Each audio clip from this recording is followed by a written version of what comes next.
Hello friends, my name is Rhiannon and today we're going to be talking about how to build the world for your NaNoWriMo novel.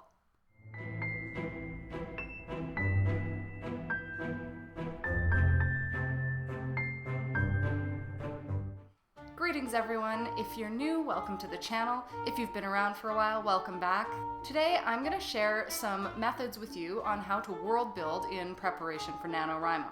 But quickly, first, very quick, just in case you decide not to stick around to the end, but I mean, who would do that? I am running sprints today, right here on YouTube from 1 to 3 p.m. Eastern, so I hope that you will join me and come and get some writing done. So, world building. I've talked about it on my channel quite a few times before in Q&As, and then I have a dedicated video for it as well. So this video is going to be a little bit shorter than my last plotting one, and I hope that you'll go check out my World Building 101 video afterwards, which I'll link in the card up here so you can get some more tips and insight.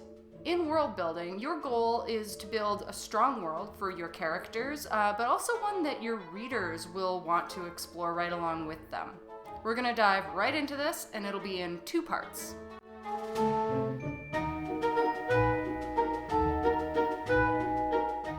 At this point, you will have your characters and your plot figured out at least to some extent. During those planning processes, you will also have no doubt thought on your world a little. While settings are the backdrop to the action in your novel, if you're writing them properly, they will wind up being so much more than that.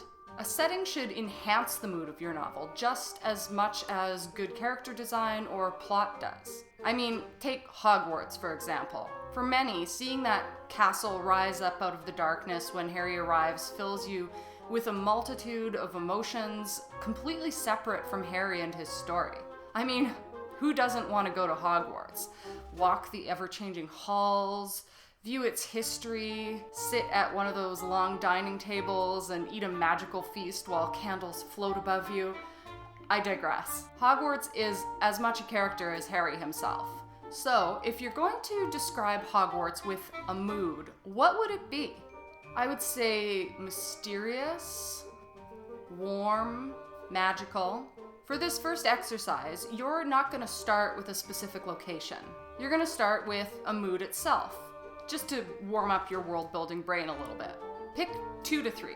For example, if you want to write a creepy location, my first paragraph could be something like, the wooden door creaked open and a gust of chilly night air blew in, causing the hairs to stand up on my arms. Looking out tentatively, I saw blackness peppered with skeletal tree branches, somehow blacker than the sky itself.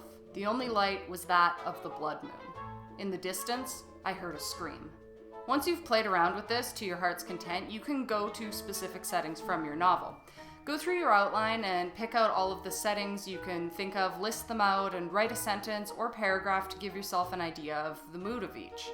Does your story's climax take place on the battlefield? Note the location by name or by general description if you don't have a battlefield name, like if it's not a property, you could just say battlefield. It's really no big deal. Then write a sentence or 2 about its mood.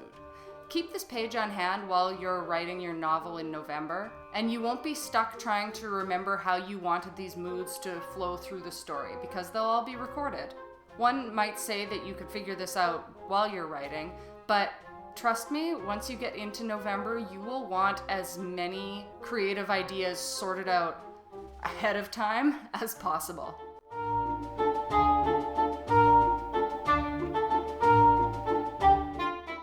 We've all seen settings that reinforce characters. Gaston in Beauty and the Beast is at home in a pub surrounded by admirers. Beast haunts the darker halls of his castle, avoiding the beauty and light of locations such as the library. Belle's chaotic and creative father tinkers in an inventor's lab that's just as chaotic as he is himself. The idea is that the location your character chooses to place themselves in tells you so much about them without having to do that dreaded listing off of traits that I think we all did at least once or twice when we were in our early days of writing. For each of your characters in this exercise, you are going to come up with a setting that will reflect or reinforce their personality. You don't have to include this setting in your novel, but I'll bet once you've written it, you will want to. And if you're uncertain of the right setting for your characters right off the bat, try starting in a similar way to our last exercise. Pick a stereotype and write for them. A mad scientist, the school bully, a superhero. Try these out until you're ready to tackle your own characters.